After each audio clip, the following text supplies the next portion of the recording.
राजस्थान की धरती के बारे में कहा जाता है, सर कटे धड़ लड़े जठे आवा मायड़ भौम, मरना ने मंगल गणे आवा क्षत्रिय कौम।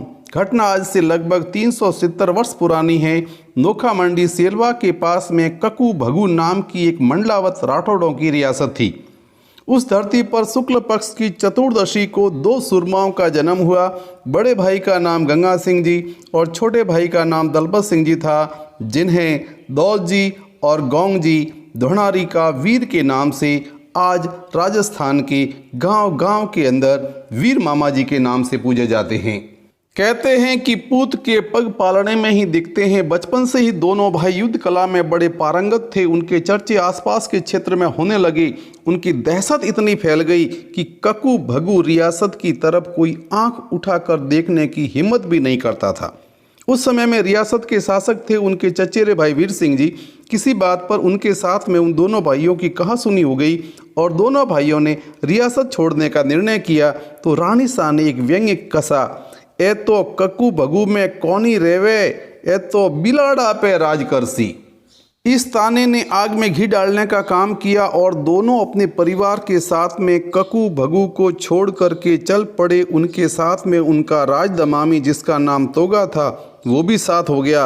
वे वहाँ से आशापुरा नाडोल आए। वहाँ उनकी मुलाकात लाखा वणजारा से हुई। आपस में दोस्ती होने के बाद में लाखा वणजारा ने बिलाड़ा प्राप्त करने का उपाय बताया। लाखा वणजारा ने कहा कि बिलाड़ा को ऐसे तो जीतना संभव नहीं है, लेकिन यहाँ पर दो गो बख्शक लुटेरे हैं, हीला और हालिया, जिनसे दरबार काफ़ी परेशान है तथा दरबार ने घोषणा कर रखी है कि उनका सिर कलम करके जो भी मुझे सुपुर्द करेगा उनको मुँह मांगा इनाम दूंगा।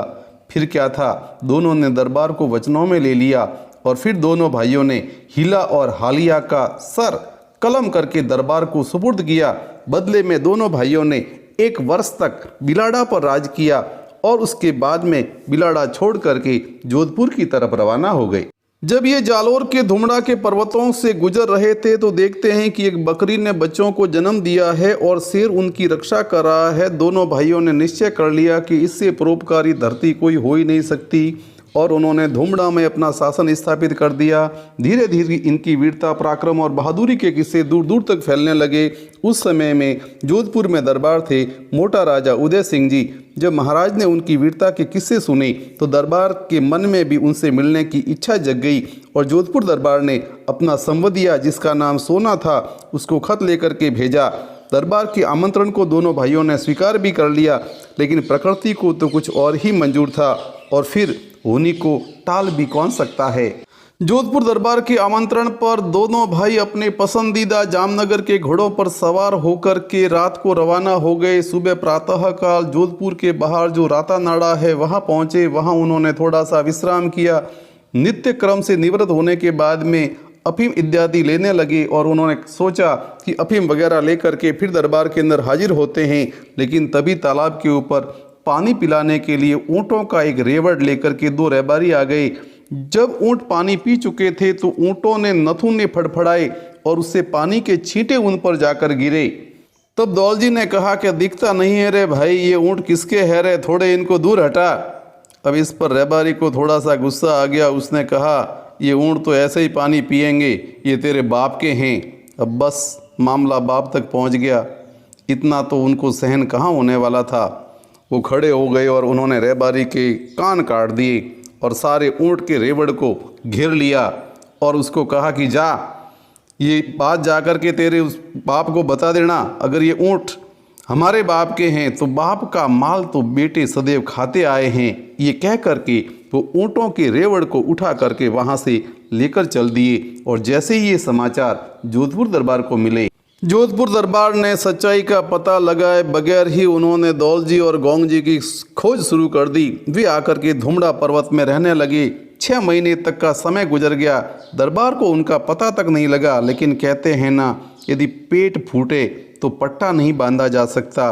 वैसा ही हुआ। उनके सबसे विश्वास पात्र राणजी पुरोहित ने उनके छिपने का पता बता दिया। फिर क्या था, जोधपुर की फौज आ पहुंची और जोधपुर की फौज ने भद्राजुन के पास में धुमड़ा के पर्वत को घेर लिया। ये दोनों वीर सुभद्रा माता जी के अनन्य भक्त थे, जिनको देसी भाषा के अंदर सौदरा माताजी भी कहा जाता है, माताजी की आज्ञा के बिना एक कदम भी नहीं रखते थे। इस संकट की घड़ी के अंदर इन्होंने माताजी से विनती की कि हे माते, अब हमें विजय होने का आशीर्वाद प्रदान करो। माताजी ने कहा, गादी पर घाव डालने का तो मैं वरदान नहीं दे सकती, पर तुम्हें अमरता का वरदान देती हूँ। तुम्हारे शौर्य और वीरता के किस्से गांव गांव में गाए जाएंगे। जहाँ मेरी पूजा होगी वहाँ तुम भी पूजे जाओगे।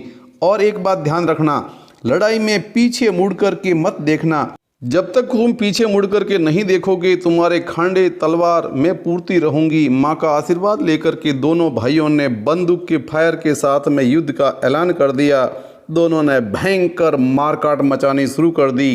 कुछ ही दूरी पर जाने के बाद में गोंगजी ने अपने साथ में लड़ रहे तोगा को देखने के लिए पीछे मुड़ कर के देख लिया और माताजी ने कहा, तेरे और मेरे तो कॉल पूरे हो गए।